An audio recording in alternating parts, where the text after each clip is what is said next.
Hello दोस्तों, flat wisely में आप सभी का स्वागत है। सो स्टूडेंट्स, आज हम पढ़ेंगे वाच्य। ये आपका हिंदी का टॉपिक है। जनरल प्रोफिशिएंसी के अंदर ये टॉपिक आपका पूछा जा सकता है। इससे एक क्वेश्चन आपका बन सकता है। केवीएस, पीआरडी हो, टीजीटी हो, पीजीटी हो, सभी में आपका क्वेश्चन बन सकता है। So let's start our today's class. So students, वाच्य क्या होता है?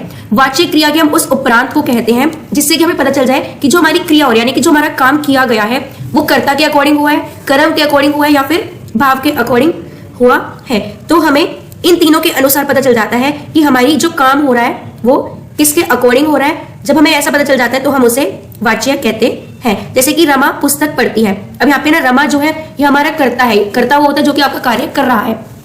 तो अब यहाँ से हमें पता चल गया कि क्रिया किसके अकॉर्डिंग हो रही है। रामा है, लड़की है, तो इस वजह से हमने यहाँ पे लिखा है पढ़ती है। अब यहाँ पे पुस्तक पढ़ी जाती है। यहाँ पे पढ़ना क्या है? कर्म है, और इसके अकॉर्डिंग हमारी क्रिया बन रही है जाती है। ठीक है, क्योंकि यहाँ पे हमारे कुछ करता तो है ही नहीं। तो हमें जब ऐसे सेंटेंसेस मिलते हैं तो हम इससे पता कर सकते हैं कि जो हमारा वाच्य है, यानी कि जो हमारा वाक्य है, उसमें हमारा कौन सा वाच्य लगा है, और या फिर यहाँ पे इसमें कर्ता के अनुसार क्रिया है, या कर्म के अनुसार क्रिया, या भाव के अनुसार क्रिया है। तो स्टूडेंट्स, जो हमारे वाच्य होते हैं हमारे 3 प्रकार के होते हैं। पहला है कर्तृवाच्य, दूसरा है कर्म वाच्य, तीसरा है भाववाच्य। अभी हमने डेफिनेशन में पढ़ा कि जो वाच्य है, वाच्य में हम देखते हैं क्रिया किसके अनुसार है। तो इन्हीं के अनुसार आपके क्रिया, ये वाच्य के भेद बांट दिए गए हैं। पहला है कर्तृवाच्य, इसमें जो क्रिया होती है वो कर्ता के अकॉर्डिंग चलेगी। फिर है कर्मवाच्य, इसमें जो क्रिया है वो कर्म के अकॉर्डिंग चलेगी। फिर है भाववाच्य, इसमें हमारा कर्ता और क्रिया नहीं, कर्ता और कर्म के अकॉर्डिंग नहीं चलती, इसमें हमारा भाव क्या स्पष्ट हो रहा है, यानी कि उसमें वो कहना क्या चाह रहे हैं, हमें उस चीज को समझना होता है, वो हमारा हो जाता है भाववाच्य। अभी इनकी प्रॉपर डेफिनेशंस देख लेते हैं। कर्तृवाच्य, जिस वाक्य में क्रिया कर्ता के अनुसार हो उसे कर्तृवाच्य कहते हैं। जैसे कि राम पत्र लिखता है। आप देखो स्टूडेंट्स, राम है, कर्ता है यहाँ पे, यानी कि राम कार्य कर रहा है। फिर है लिखता है, लिखना हमारी क्या है? क्रिया है। ये हमारी किसके अकॉर्डिंग आ रही है? राम के अकॉर्डिंग। राम लिखता है। यहाँ पे ये पत्रवर्ण होता या नहीं होता तो भी हमारा यहाँ पे क्रिया के अकॉर्डिंग जो क्रिया है ये हमारी कर्ता के अकॉर्डिंग चल रही है। राम लिखता है, तो यहाँ पे हमारा कर्तृवाच्य है। सीता पुस्तक पढ़ती है। अब यहाँ पे पुस्तक होता या नहीं होता इससे कोई फर्क नहीं पड़ता। सीता क्या है? कर्ता है जो कि कार्य कर रही है। पढ़ना क्या है? ये क्रिया हो रही है कि कोई पढ़ रहा है। तो यहाँ पे जो ये सीता के अकॉर्डिंग हो, क्योंकि ये स्त्रीलिंग है तो हमारी जो क्रिया है वो भी स्त्रीलिंग हो गई। तो ऐसे हमारे कर्तृवाच्य के ये कुछ वाक्य है जिससे कि आप पता कर सकते हो। आपको बस ये याद रखना है, कर्तृ है इसमें कर्ता बन रहा है, कर्म वाच्य है तो यहाँ पे कर्म आ रहा है, भाववाच्य है तो इसमें भाव आ रहा है। तो जो फर्स्ट वर्ड है इन्हीं के अकॉर्डिंग बस जो आपका एक्शन हो रहा है, यानी कि एक तरह से वर्ब कह लो, क्रिया कह लो, जो भी आपका काम किया जा रहा है वो सभी इन्हीं के अकॉर्डिंग होना चाहिए। तो जो सेंटेंस में जिसके अकॉर्डिंग आपकी क्रिया हुई है वही आपका वो वाच्य हो जाता है, उसी भेद का वो वाच्य है, उसी प्रकार का वाच्य तो आप पता कर सकते हो। कर्म वाच्य, जिस वाक्य में क्रिया कर्म के अनुसार हो, यानी कि यहाँ पे जो भी काम होगा वो कर्म के अनुसार होना चाहिए, उसे हम कर्म वाच्य कहते हैं। एग्जाम्पल देख लेते हैं। जैसे कि पत्र लिखा जाता है। अब यहाँ पे पत्र का कोई मतलब नहीं है, यहाँ पे है लिखा।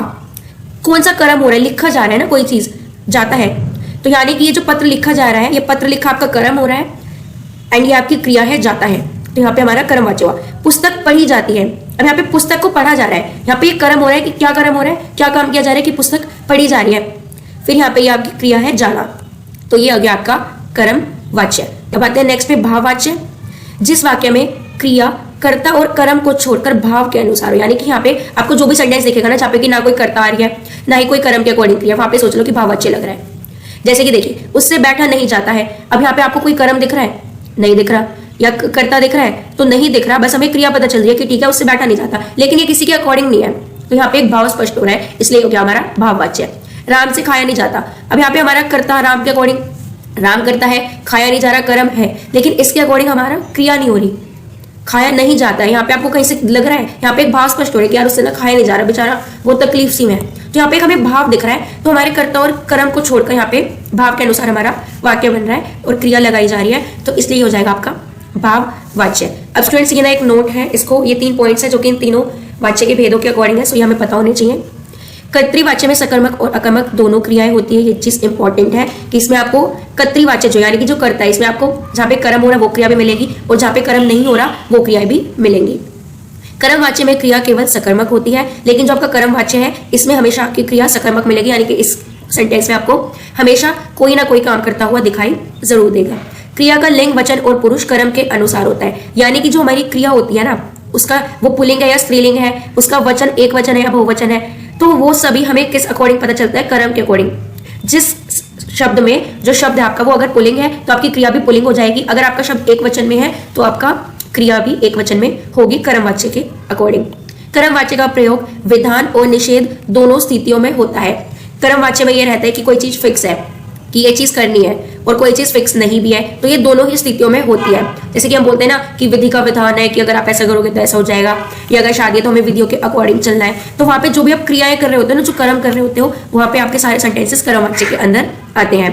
भाववाच्य में क्रिया प्रायः अकर्मक होती है। भाववाच्य में ना मैक्सिमम टाइम आपकी क्रिया अकर्मक होगी, जहां पे कि आपको कोई भी कार्य ठीक से करता हुआ नहीं मिलेगा, यानी कि यहाँ पे कोई क्रिया नहीं होती है जनरली। इसकी क्रिया सदा एक वचन, अन्य पुरुष और पुल्लिंग में होती है, और मैक्सिमम अगर क्रिया हो भी रही है ना, तो वहां पे आपको एक वचन में क्रिया मिलेगी या फिर पुल्लिंग में मिलेगी, लेकिन ये कभी भी बहुवचन में नहीं मिलेगी। जैसे कि यहाँ पे देख लो सेंटेंस, उससे बैठा नहीं जाता, राम से खाया नहीं जाता, ये दोनों के दोनों क्या है, एक वचन में। यहाँ पे हमारा कोई भी बहुवचन तो है ही नहीं, और ये दोनों ही पुल्लिंग है, बैठा नहीं जाता है, यानी कि यहाँ पे कभी भी आपको जाती है, खाती है, इस टाइप के सेंटेंसेस मिलेंगे ही नहीं, ऑलवेज आपके पुल्लिंग में रहेंगे और एक वचन में रहेंगे। इसमें असमर्थता और निषेध होने से वाक्य प्रायः नकारात्मक होता है, यानी कि जब भी आप में इसमें ना हमेशा नेगेटिव सेंटेंस की बात आएगी मैक्सिमम टाइम, जैसे कि बैठा नहीं जा रहा, नहीं से हमें पता चल रहा है नकारात्मकता है, नेगेटिव बात हो रही है, नोट की बात हो रही है, तो भाववाच्य को आप ऐसे भी पहचान सकते हो। सो होपफुली आपको प्रॉपर समझ आया होगा। डिस्क्रिप्शन बॉक्स में टेलीग्राम चैनल का लिंक है, वहां पे आपको प्रॉपर वाच्य के नोट्स भी मिल जाएंगे एंड प्रैक्टिस शीट भी मिल जाएगी। सो जल्दी से जाओ एंड अपना सॉल्व अप कर लो, वीडियो को एक बार प्रॉपर देख लेना। So thank you for watching it, bye bye, and like subscribe share करना मत भूलना।